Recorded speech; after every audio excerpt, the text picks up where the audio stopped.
Good morning, good afternoon, good evening from wherever you are watching / listening to us on the planet. Indeed. Liverpool remain number one, baby. Yes! And me and Doyle are here to talk you through the weekend's action, but also looking ahead to what is going to be another very testing week. Yeah. But we've come out, the first big test, relatively unscathed. Smash that like button, get your comments in. How are you feeling right now? And then subscribe to the channel if you haven't already. Doyle, how you doing, mate? It's Monday morning. We beat the Tories. 3 points in the bag, top of the league. Arsenal lost. Fantastic. What All else we do you needed want, was lads? City to drop points. And it's one of them, right? We're going to talk about this probably. Yeah. Shouldn't have stood that. Yeah, it should have, but it shouldn't have. You get what I'm saying? He touches the keeper and then moves away. He's Also, can Man City just get bumped for once? For once. Like, can you just get bumped? Just once. We all get bumped. Arsenal get bumped. Liverpool get bumped. Man City, do you ever get bumped? Has anyone ever seen Man City get bumped? Has a decision ever went against City? No. Like, show me one. Send one into the comments. Do whatever. Send us one because I need to see it. It'll be tough to find, but listen, that's the negative stuff. Yeah. Right? Let's talk about the positives. Which is very As positive. I said, if you are listening to us, give us a 5-star rating on the audio platforms, and then if you're watching on YouTube, show us a bit of love there. Let's start then with the news that ASAP Rocky's about to buy Tranmere Rovers. What? Yeah, that is Did you true. see you drop my phone then when you said that? Yeah. Rihanna and ASAP Rocky are You're looking to lying. buy Show a me. Wirral club. Liar. That is not real. It is. What? It is, apparently. But anyway, enough about that Merseyside club. Let's speak about the real one. Liverpool, as we said, top of the league. Some really great individual performances yesterday. Not vintage Liverpool overall. Not bad though. Some of them were great. And I'll tell you what, the atmosphere, right? The atmosphere, incredible yesterday. Booming. Yeah. So many good things to talk about. Where do you want to start? I want to start with Mr. Curtis Jones, lad. Oof. Because By the way, just before you do, how many weeks have me and you sat around this table and called for him to start? yeah, loads. Over Soberson. Yeah, we have. But do you know what? Genuinely, I thought he was going to be starting in a 10 role, and then when I seen that he was in the double pivot, I felt more. I felt relieved a little bit, right? Because it's not that Dom's a bad player. It's just he loses the ball quite a lot at the top of the pitch, which is fine. But we don't want that at the bottom. Curtis yesterday, lad, was unbelievable. Ball retention, carrying the ball up the pitch, composure.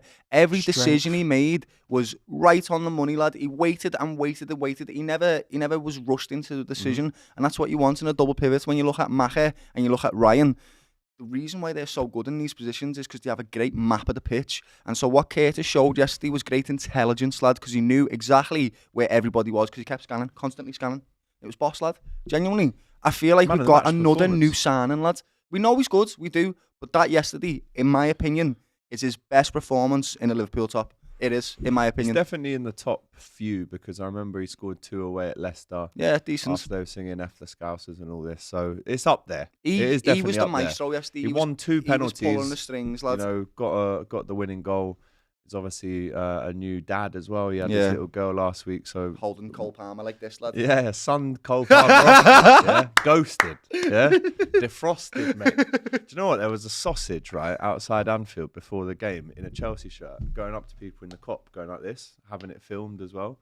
So what are you saying this morning? You absolute blur. Are you killed? I don't know how he didn't get his head kicked in, to be honest. Because we're gentlemen sometimes, lad. But there was a circle of police all around him, and he was just going up to people. Well, going like that that you just for explained like exactly half an how. hour though, bro. He had a fleet of policemen around him, lad. But it was weird. Well, it was stupid. But anyway, the positives are that Trent defended immensely yesterday, did. And to back that up, Against after 2 wingers, a week of criticism from people like Roy Keane, Robbie Lyle, for instance. There's another name. Robbie Lyle's definitely one of the sausages that was calling out Trent's defence. But his defensive stats versus Chelsea: 5 duels won, all of them, 4 clearances, Yep. 4 out of 4 tackles won, Yep. 1 block and 10 defensive actions. No player on the pitch won more duels, tackles, or made more clearances than Trent. Do you know why that was? So, yes, it's down to Trent and his ability, and it's definitely, I think he's been listening to voices, and he's like, nah, watch me defend. But also Ryan on the cover was just like what Hendo used to do in that double pivots, right? He's covering him to give Trent the option, right? If you want to dive in and grab this ball off him right now, lad, you can because I've got your back here. And I just think it gives Trent a peace of mind, which elevates his defending. It really does, lad. Like yesterday, he was resolute, mate. Neto and Sancho couldn't get a look in, so Neto had to try and get across the pitch in other ways because he couldn't go down his flank. It was brilliant, lad. He was phenomenal. Again, please stay. Don't go. Please stay. Yeah. But like you said, the defensive work that sometimes gets overlooked, I don't know how, because Liverpool have conceded 3 goals in 9 games now, and Trent is a part of that. You can't just say it's Virgil and Ibu. Trent's a big part of the defence. It's really defensively silly. as well, not just going forward. And he didn't have his best game going forward, but sometimes you'll sacrifice his prowess going forward if he's making performances defensively like that. And also, you can trust his teammates. Sancho, 0 dribbles successful. He hooked at half time. Right? Neto comes on, hooked. Well, he wasn't hooked, but he was a little bit threatening, but only when he came inside. And then obviously Trent came off with 12 minutes to go.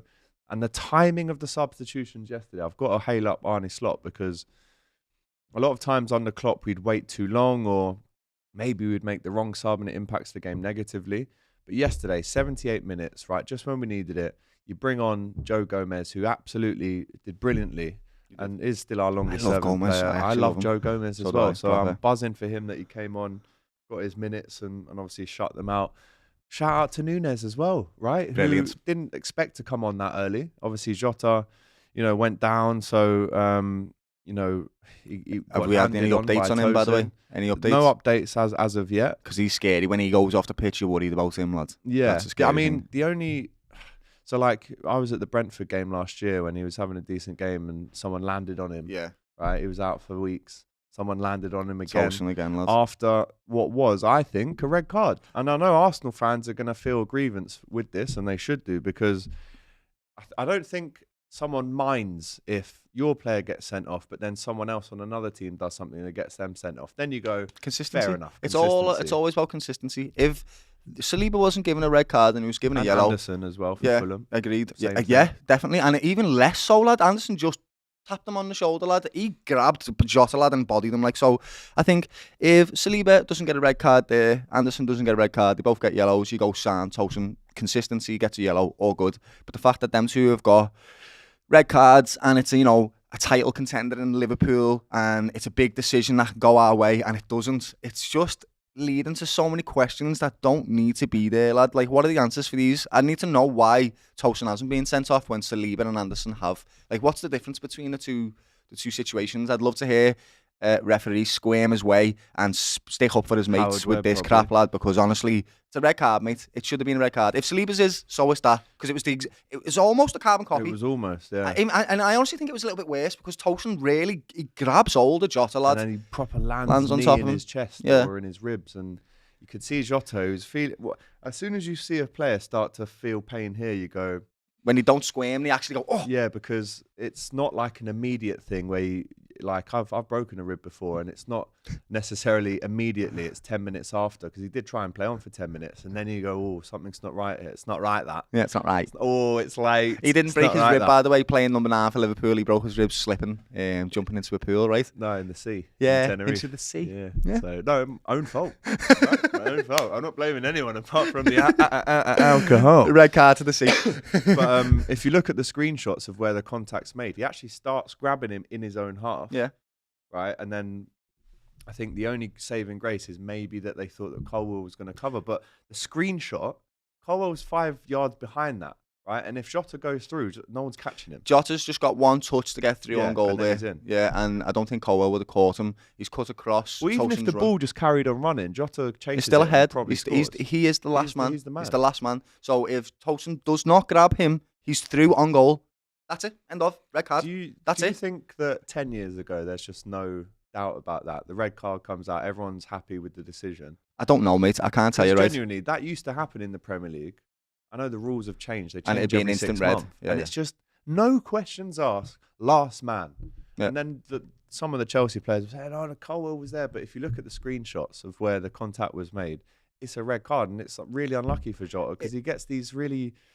It's not like he gets hamstring injuries every week. They're like innocuous ribs, or someone lands on his ankle. He's like a smaller fella that's just getting battered by all the bigger fellas. He's 5'10". Yeah, well, I haven't said that. Tosin's what, 6'2", 6'3", all these big defenders that he's going against. You've got a big man's knee coming down on your rib cage. It's going to hurt, bro. Pace, lad. So again, we're waiting to see. Please be okay, brother. Around, because we know he likes to be okay, brother. Against Arsenal. So hopefully he is around for that. Does. Maybe it's a bruised rib. I'm not too sure. But really happy with. I'm just gonna reel off some names that I was really happy with yesterday. Queven Keller, I thought Boss was brilliant. I love him. Didn't have much to do. Maybe could have saved the goal. He commanded his box really well. But that's every what I was cross proud that came of. into the box, boom, what a catch onto it, lad. Very Alisson-like. Yeah, he was. Also, you know, like when you've got the ball, bump, bump, bump, bump, bobbling, and there's a defender in between, he was commanding in that area. He was like, I am going to recover this ball, stick on that defender. Done that. There was only one time when it was a bit dodgy, lad.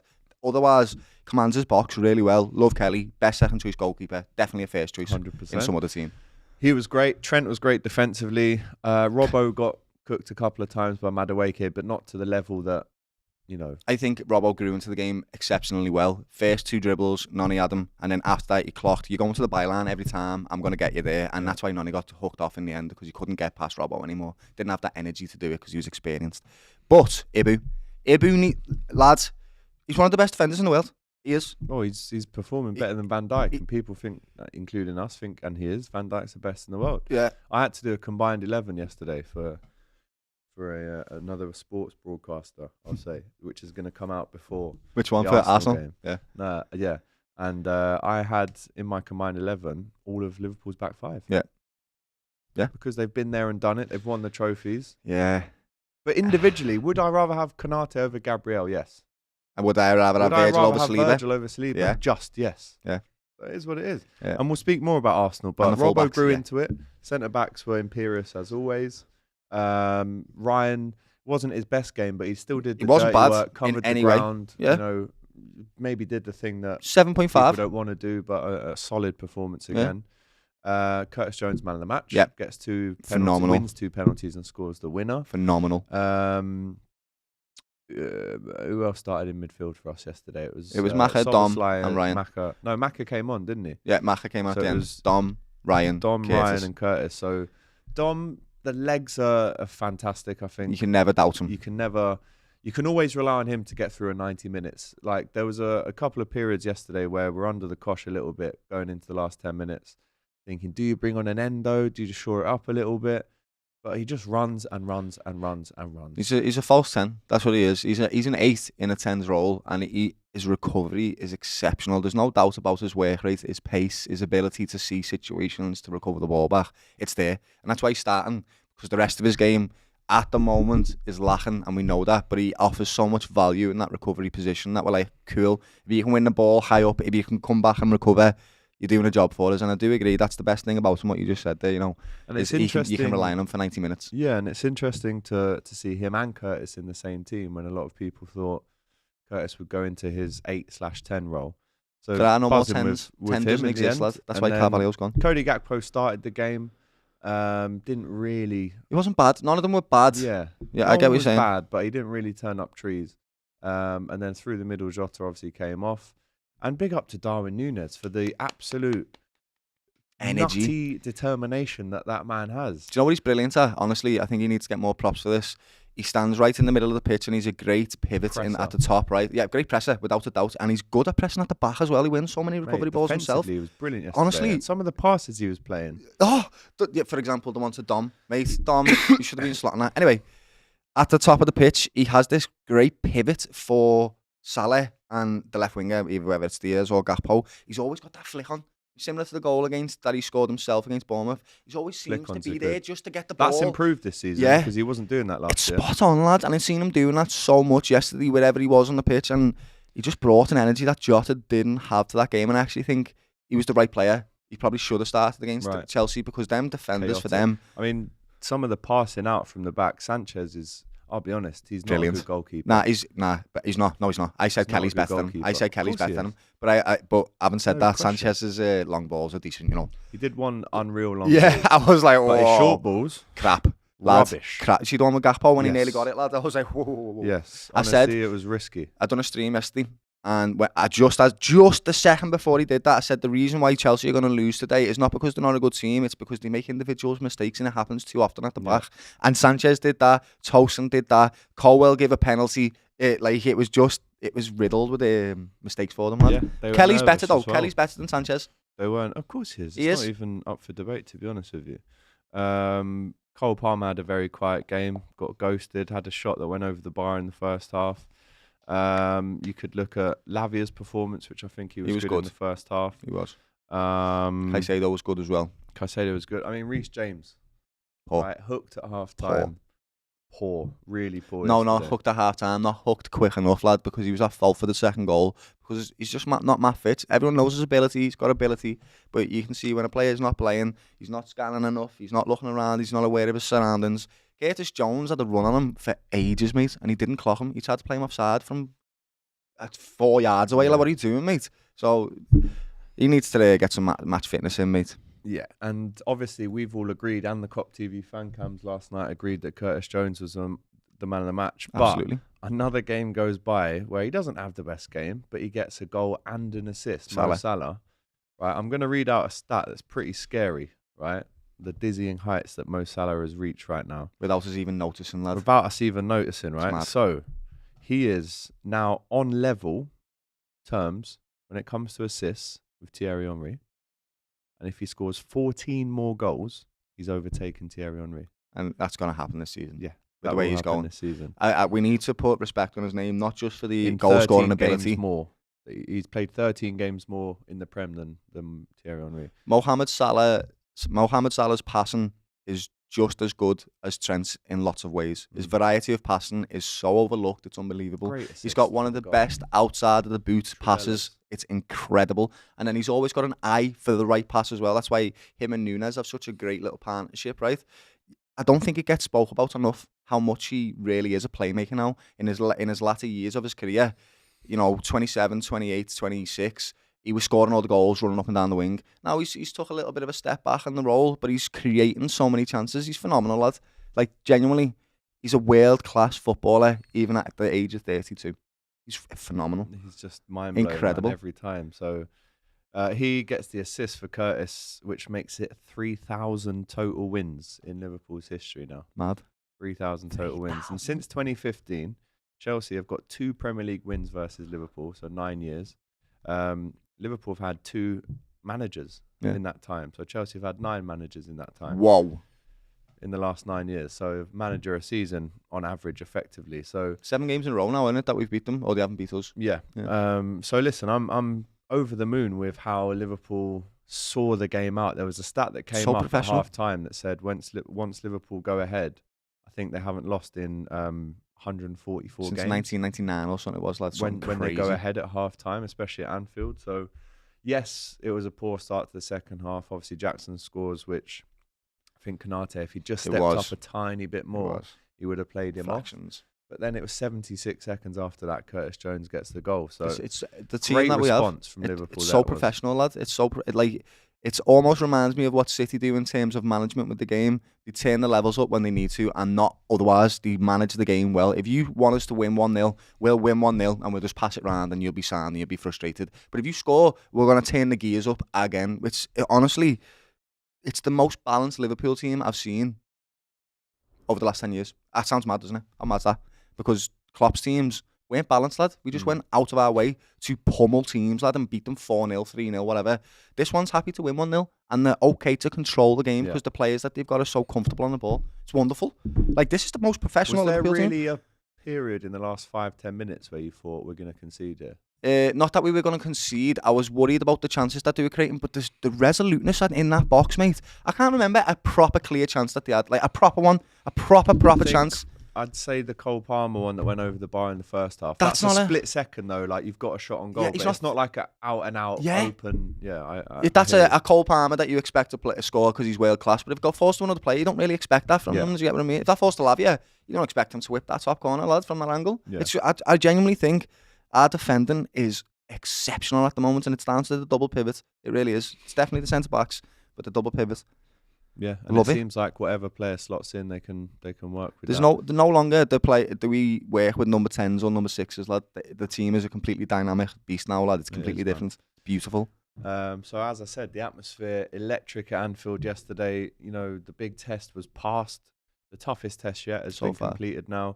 And then again, we go into this is the biggest one now, like, against Arsenal on Sunday. At the end of the show, we're gonna preview the RB Leipzig game on Wednesday night. Look a few at their results. Have you told them which about Wednesday? Well, I'm about to, aren't I? Good lad. We are doing a watch along, and for the first time in Kop TV history, right, we're going to have Mario and Jack the cameraman in Box Park Liverpool capturing the raw feelings from Box Park Liverpool on a match day night, right? They're going to be doing the match day vlogs in the Champions League at Box Park Liverpool. But me, Doyle and Scouse GK are going to be round here, this table, doing a watch along on Wednesday night. So support the channel, show a bit of love, get the comments, get the subscriptions in. So we've got apart from actually being there at the ground, which we are going to be latter. We are most weeks, to be honest, the Champions League. We're going to be looking good on Wednesday. We've got every angle covered, so make sure you stick around on the Kop TV on Wednesday. Arsenal lost. Sorry. Quite convincingly, actually. They bloody did. To the Cherries. Yes, they did. I remember we lost to Bournemouth, and there was Dr. Pepper's. Lad, I already asked. Where's the cherry aid, lad? No, and do you know what Jason's response said? He said to me, he said, "Cherries are too expensive, Doyle." And I said, "They're too expensive. Is that because it's only Arsenal? Is that because Arsenal lost?" Can't afford it. You can afford a sausage outfit for me. Can't you? Where's the cherry? Jason! It's all right. Where's the bloody cherries? Yeah? I'll go and get some cherries after this. So they lost. Saliba sent off. I mean, I was watching it with an Arsenal fan in between listening to Maverick Sabre acoustic set and Pogue Mahomes. Unbelievable experience. But Arsenal get their man sent off super early. And then it wasn't until like 5 minutes after I went, oh my God, he's going to miss the Liverpool game. Yeah, same. I was like, get in. And then Cecil was like, no, because he's going to miss the Champions League game midweek, and then that means he can play. Nah, mate. He's out. That's not how it works, mate. And potentially Saka out. Really? As well. What about Odegaard? He didn't play. Odegaard's definitely. Well, let's just go easy. If they're missing Saliba, Saka, and Odegaard, like we must. If Kiwior's at centre back, we must. Even Ben White. Jota, come back, lad. Jota owns Ben White. Yeah, like come back, lad. Like, yeah, he's his dog. Like if we beat Arsenal, then I'm truly like. Don't know where my brain's gonna go. You know, lad. I don't know where it's gonna go. I'm gonna try my best to be humble about it. But if we beat Arsenal, that shows you how important the Chelsea result was yesterday. Because let's say we drew that game yesterday, you know, the Champions League game, I think we'll win. Obviously, we're going to preview it shortly, but the Arsenal game, if we didn't win that Chelsea game, would have been a lot more pressurised. Yeah. With us being the away team, you'd expect Arsenal to get a result. But now the dynamics changed a little bit because we've beaten Chelsea. They've lost. They got their best player sent off. Now we're coming. We're coming to the Emirates in full voice on Sunday. If we actually do beat Arsenal, not from a Liverpool perspective, but from their perspective, shit. Like, you're struggling here. Like, if your contender comes to your ground and beats you after you finished above them last season, what does that tell you, lad? It means that you're going backwards. Yeah. Something's happening in your club that you need to address very quickly. Otherwise, it's going to go back to 3 red cards. I told you, I've said it over and over and over. The reason why Arsenal haven't won the league yet is because they're at the worst when they're emotional. Liverpool are at their best when we're emotional. That's how we get the best out of our players. It's been historic for us. The trophies reflect that. But there's an anxious energy about Arsenal at the moment. They haven't been there in time. Yeah, and you can feel it. It's rife in their ground. It's rife with the fans. It has. And I just think they need to settle down. Chill out. Be You're all fantastic footballers. Be professional, lad. Because it's just too many reactions. But that's the manager as well. I agree. That's the manager who hasn't been there. Arteta at the start of this season, lad, said he was going to win the league, bro. He said that. He come out and said he was going to win the bloody league. It's his year this year and all that. That's not... What are you doing, mate? You're putting too much pressure on your players. You do. And yourself, because if you don't win a trophy this year, I've heard Troops this morning saying he wants him gone. Do you know Jurgen Klopp, and always, right, he always set goals for himself, right? But he said every game, one at a time, lad, one at a time, and he would never get ahead of himself. The Arsenal team is getting ahead of itself and its fans, and like, I promise you, if you lose this weekend, lad, something's going to happen. Like, whoa. If we beat Arsenal on Sunday, mate. Lads. Mate. Yeah, you know what I mean? Like, I don't know what I'll try. Yeah, exactly. I'll try my best to be humble about it, lad. But honestly, if I was an Arsenal fan, I'd be worried. What? No. We're not being humble. Do you think they would be humble? Nah, they wouldn't. No way. That's what sets us apart. Stay humble, huh? Yeah. Remember what Haaland said to Arteta? Yeah, stay humble. Be humble, huh? Slapped him on the chest, like, be humble, huh? Nah, mate, you be humble. So it's massive. This not just for Liverpool, but for Arsenal, in the sense of if they stumble here, lad, are they going to carry on to stumble for the rest of the league, lad, or? It's all about mentality, and I think when you lose a few top players, you've got to find a way when a player gets sent off. right? They've had players sent off now against Bournemouth. Newcastle? No, it wasn't Newcastle. Trossard, Saliba. Was it Forest? I can't remember the games. I can't remember, lads. All I know is the Trossard, 3 games that they've been Rice, sent off in are teams that they should be beating Brighton. anyway. Brighton and Bournemouth. Was it Forest? maybe it's Forest. I don't know. Southampton? It might have been Southampton. Southampton and Leicester? I don't know. Anyway, the Ill 3 discipline. games that they've had players sent off in, right, if that was us, because we've had players, we had 4 red cards Last in 8 season, games everyone was last telling us season, it was our and fault. 2 of them got overturned, and the other 2 were never. But guess and what? I'll stand on that hill forever. They were never yellow cards. But or guess red what? Cards. We still won the games. But that's what my point Yeah. was going to be. We found a way at Newcastle away last year with Nunes 9 men. was the way. Right, we were in the game till the last second against Tottenham with 9 men. Sorry, Newcastle was 10 men. But we found a way. And Arsenal have not been able to find a way to win games when they've gone a man down. So if you were an Arsenal fan, would you be worried about the discipline? Because it was all a bit tongue-in-cheek. But now Saliba's been sent off. Again, Robbie, seen him outside the Vitality saying the disciplinary issue is an issue. If I was an Arsenal fan, I'd probably have no accountability, so I probably wouldn't. I'd just moan about the referees like they already are, lads. Yeah, going to VAR decisions, they're lad. such victims. It's isn't it? mad. I don't get the mentality, lad. This is what the club is struggling with. I understand, right, that stuff doesn't go your way. I've been a Liverpool supporter, right? I know what happens with City. It's horrible, but that's the beast that you're fighting, lad. You're not just fighting Man City, you're fighting the 12th man, which is the referee as well, most of the time, lad. So that means you have to be more convincing than you've ever been in your football career, lad. You have to win things. When Liverpool won the league, it was 99 points, and I guarantee, even when we were 20 points ahead, Jordan Henderson was going, 1 game at a time, mate. 1 game at a time. Yeah, I bet you he was saying that because we couldn't get ahead of ourselves. Do you know why? Because Man City exist. That's just who they are. So you have to have that ruthlessness about you and get that professionalism and take the emotion out of the game so that if you get a crap decision, which you do, that happens to Arsenal fans, I see it, happens to us as well, but you've just got to carry on and be professional and win the game still, lad, because the second you're emotional, you've lost. They've won. That's what they want. That's why I'm not giving stick to Arsenal fans. It's just more, you just need to buckle down and play the football game, lad, because moaning about decisions is going to get you nowhere. Ever. Life's not fair. The game isn't fair sometimes. Doesn't matter. Get on with it. That's it. Like, there is no 2 ways about it. Do you want to win this game or not? Or do you want to moan? Yep. And the winners just get on with it and they crack on. So, big game on Sunday, right? We're going to be doing fan cams from outside the stadium as well. Really looking forward to going to the Emirates. But before that comes another Champions League game.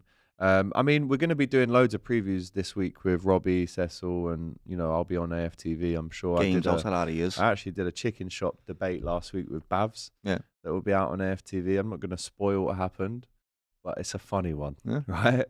Some reason I had a lot of volcano sauce, which I didn't like. And I had the old Bee Gees on Friday from that as well, by the way. Yeah, it's me this morning.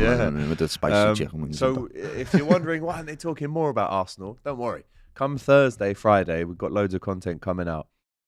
But now officially, this is your match preview for RB Leipzig versus Liverpool in the Champions League on Wednesday night, 8:00 kickoff in over in RB Leipzig. Let me just give you a little rundown of how they've been doing in the league this season. I was just about to check myself. 4-1, they won at Essen in the Pokal Cup. They won at home to Bochum. They won away at Leverkusen, Doyle. They haven't lost a game all season. They won at home to Musselwitz. They drew to Union Berlin. They did lose a game in the Champions League to Atleti very late on. They drew to St. Pauli, who recently came up. They did beat Augsburg 4-0. They lost at home in the Champions League to Juventus, so 2 losses out of 2 in the Champions League. But in the league, they're looking decent. 1-0 win, and then they did just win 2-0 away at Mainz. They're looking very good, as lads. well. They're looking decent. They haven't lost a game. We've pinched players off of them before. This is now a team that Jurgen Klopp has will be governing an advisory role over because they're part of the Red Bull group. So he might even be at the game himself on Wednesday night. That's probably something we should talk about at some point. But yeah, the RB teams literally produce so much talent. If you look at Salzburg, Szoboszlai, Hwang, Haaland, there's a few others. Canate? Maybe. Who was that? No, he was at Leipzig. He was at Leipzig. This is Leipzig. Kanate was at Leipzig. Right. The other 3 lads I'm talking about were at Salzburg. I hear you. RB do produce good talent, and that team got literally ransacked. So if Klopp is going to govern over them 3 teams, he's probably going to have a very good and Leeds influence as well, because they own a stake in Red Bull, so he's got that role at Leeds as well. Really? Yeah, mad, proper mad. So the Champions League table looks like this. Weird to even say that. To be honest, it's horrible. It's not actually, a group stage. Sketchy. Liverpool currently in 5th. 2 games played, 2 wins, 5 goals scored, 1 conceded. At the top, it's Dortmund, and at number 2, it's Brest. Right. That's not a bad team to be at too. Bad at all. Yeah. Are you a Brest man? I usually like 2 of them. But yeah, Arsenal in 13th. And there's a couple of stats to read out about this Leipzig team, which are RB Leipzig and Liverpool met in the last 16 of the 2021 Champions League, with the Reds winning both home and away 2-0. Yep. So we have history with this team, and we've obviously come through it unscathed in the past. Leipzig have won 3 of their first 4 Champions League matches against the English teams, but have lost 6 of their last 8. They've also conceded 32 goals in 10 games against English opponents. 32 goals. But get on this one, Doyle. Liverpool have won 7 out of 10 Champions League meetings with German opposition, keeping 6 clean sheets along the way. Their one defeat, do you remember it?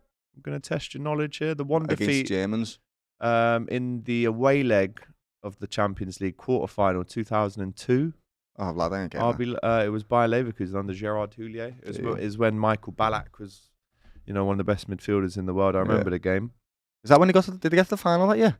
I think it was. And they lost to the Zidane volley. Yeah. In the final. Poor fellas. Yeah. At least we lost to the finalists. Well, that was Leverkusen. Yeah. Which is, do you know what you just said there is actually really nice, because usually when we're facing Italian opposition or Spanish opposition, we have a proper difficult Not Italians now. We're good against Italians now, but Isn't the Spanish. We always have a really tough time. Portuguese, forget about it. Yeah, we always smoke them. We always smoke them. Forget about it. They just love football too much. They just play attacking football so we can get them. Yeah. Goal, bro. 5-1. Professional football. 4-1. 4-0. Yeah, out. Porto hate playing against Liverpool. We are there. We sun them all the time, man. 100%. But yeah, I'm happy to hear that about the stats against German opposition, and I do think it's because the German football is quite similar to the English league as well. Mm-hmm. It's just that we have better players essentially. But RB Leipzig are no mugs, no, mate, at all. Not. Like, they're gonna give us a game. They could beat us. They could beat Liverpool, lads, without a doubt. So I don't know about beat Liverpool. I think they could give us a good game. I'll be honest, they can give us a good game, but I think we've got enough to beat them. In the league right now, they're second, behind Bayer Leverkusen, joint first, basically. Yeah. Haven't lost a game all season. In front of Leverkusen, just behind Bayern Munich on goal difference, so they haven't lost a game. So we're going there hopeful. The manager Marco Rose is going to set up and try and defeat Liverpool. They have lost 2 out of 2 in the Champions League, so they're going to have to. They need it. Atletico and Juventus, 2 tough games. Champions League seems to be a stumbling block for them at the moment. Right? But if Liverpool win on Wednesday, if they win their opening 3 games to a campaign, it would be for the 3rd time. We did this in 2020 to 2021, and then 21 in 22. Won the first 7 games. I don't think that we're great though away in Europe sometimes, to be honest with you, mate. If you look at the one when we won the Champions League, we lost every away game in the group stage. Wasn't great, you know. I think that we've got to be careful when we go away to these. Napoli, PSG, Red Star Belgrade. Yeah, you're right. Yeah. So horrible. Really. I think we've got to be careful when we're very confident. We did. We won it. We're very confident, but I think we've got to be very careful when we're going away to these European stages. Essentially, just a different atmosphere. It shocks us sometimes, I think. But when it's at Anfield, different story. Like it's the same when they come to our ground, they struggle against us. So big fan of their got kits, to be professional. By the way. I like Leverkusen's kits, me. I like Leverkusen's kits. Last season's one with the thing on it. Yeah. Not religious in any way, but I just thought it was a cool looking kit. Capacity of 47,000 at the Red Bull Arena. The club was only founded 15 years ago. That's a brilliant football club. I mean, they have found their wings. They literally Red Bull. Shut up. Sponsorship. Well, they have. They're better than Everton, lads. You know what I mean? They've only existed for 15 years. 15 years, and they're already. What did I tell you, lad? I said they're conglomerate, lad. Has produced good talent, lad. I'm not lying to you. Like great word, conglomerate. Yeah, see that? Nice. Know what I'm talking about. Business. Ralph Hasenhüttl was there as well for them in the Bundesliga. I'm just on their Wikipedia page now. They're not a bad team, lad. They're a good team, Ralph and they're going to give Rangnick us a game without a shadow of doubt. That's why I'm saying they could beat us, lads. They can. If on their day they can beat Liverpool, but if we go setting up as a professional team, not an emotional one, I feel like we can tap into that emotional side at Anfield, professional our way. Does that make sense? Yeah, that's what we need. Keep your heads, lads. Man. And I think Arne Slot has got abundance of experience to go into this one and not get emotional. We've got the bet. Honestly, this is what I said balanced earlier. I didn't just mean about defense and attack. I literally mean experience, youth, playing styles. You've got like Kanate and you've got Virgil. One's composed, one's aggressive. Like it's honestly, it's so beautifully balanced, lad. Don't change anything. The substitutes that come on, we've got Gakpo and Diaz who are arguably as good as each other at the moment, keeping each other out of the team, competing. You've got Nunes who brings a completely different element to Jota, but they're both just as good as each other in different ways. Yeah. The only thing we don't have is a replacement for Salah, but he never gets injured, so we don't really need one. Touch wood. Yeah, touch wood. Just a shout out to RB Leipzig because their average season attendance from when they started in 2009, it started off at 2,000 fans average. And now it's at 45,000. So it just shows what you can do with a few quid, obviously. That's insane. But it shows what you can do in 15 years. Let's get into the lineup prediction, score prediction. Yeah, man. Kelleher in goal. Yeah. Would you bring in Conor Bradley or Joe Gomez? No, I wouldn't. No? Still keep Trent? I'd put maybe Gomez on the left back. Okay. Yeah, I'd keep Trent on there. Trent's too valuable for his chance creations. Yeah. I'd take him off in the 60th minute if we're Quanta, doing well. Would you give him a run out? No. What I don't want to do, though, is when we play a Champions League game, go, right, let's rest up everyone. Let's just move on and bring in some... That's what I'm saying. So and I agree with you. It's difficult, right, as well. But the difference with this particular Champions League tie is Arsenal on the weekend. We need a big result against Arsenal, so we need our best players to be fit. 100%. So, what are you saying then? Probably Quanta, lads, yeah. I'll go Quanta and Virgil. Yeah. I know Kanate will want to play against his old team, but or maybe, do you know what? Maybe even Gomez, centre-back. Maybe Gomez and Quanta. Yeah. And then Tsimikas at left-back, give Robbo a little break. In the midfield, I'd like to see Endo. Yeah. I would like to see Endo because it's a different type of game and one that would suit Endo, I think. Yeah. So I'm going with Endo. I'll go with Gravenberch. I'm going to go with double piv. I'm going to go Curtis. I think he needs to carry on his great form. Yeah. Give him, Ryan, a little bit of a break. Put Dom State there because, as we said, his fitness is exceptional. So keep Dom in number 10. Up the top, definitely start Salah. Got to start Salah. Yeah. I think you start Nunes. You do. You give him a run out. He's done well on that. Same. He deserves it. Well. He deserves it. And then I think you start Diaz. Gakpo had his run out. And now it's... I like that. Yeah. I like that. Score prediction? We don't win games massively unless they let us. So 2-1 Liverpool again. They've lost both their games in the Champions League, but late on and by 1 goal. So they're no mugs in this. They're not allowed at all, no. Can't underestimate them at all. I will go, what did you say? 2-1. Modest. I'll go 2-1. Yeah. That's what I predicted for the Chelsea game. And all them Chelsea fans out there that was giving me a bit of stick. Hold that. The amount of sausages. The amount of messages I got before that game that I didn't respond to. I did not respond to. And then when we won, I just sent eyeballs to all these horrible, hateful messages about me being Scouse, by the way. If you want to insult me, you can insult me football knowledge, but never insult where I come from and what I look like, lad, because then you're getting it from me as well, lad. If you're brave enough to do that, be brave enough to take it back, lad. And do it to your face. Because honestly, lads, it's scatty, you know. You don't want to run into the Kop TV in the dark alleyway. Go on, G. Anyway, nice way to finish it off. Gone and beaten Chelsea. First test complete. Obviously, Leipzig is still a big test as well. Massive test. In the Premier League, we go to maybe the biggest test, Arsenal. Definitely. On Sunday. 100%. So I'm just on the moon. Huge week. Laughing massive right now. week. I'm loving it. Big up to Curtis Jones. Big up to everyone that played well yesterday. Big up to the Liverpool fans yesterday, right? They've taken some stick, but that was a proper Anfield. Got Slot going, lad. Got Slot. You see his reaction yeah, when lad. Get a few decisions. Mate, you should have seen me on that stream. But I know we're finishing now because we've got to be quick here. But on that stream yesterday, lad, and that last decision for the foul and Nunes, lad, I lost. I want to end on a good way. My voice lost it, lads. No, but anyway, just so you know, yesterday we beat the 1%. We beat the 12th man as well, lad. Yeah, we are. And we beat the Tories, lad. Wonderful. Brilliant day. Perfect Sunday, to be honest. Right. Leipzig on Wednesday. Do not forget, it's only the Kop TV, right, on Wednesday night, because you've got myself, Doyle, and Scouse GK doing the watch-along from the studio. You're going to catch all the raw emotion from that. Yeah. And then, if you want, well, you will want to, you'll want to see what Mario's up to in Box Park Liverpool on Wednesday as well. So we've got it all covered for you. So make sure that you're locked in, you're ready, you're loaded for the Kop TV this week. And then, obviously, straight after that, we've got all the previews with the AFTV boys. I'm probably assuming that they're not very happy to see me and you this morning. Probably not. Let's go and buy some cherries, shall we? Cherry aid. Guys, smash that like button. Get your comments in. Liverpool, top of the league. Let's go. Bosh.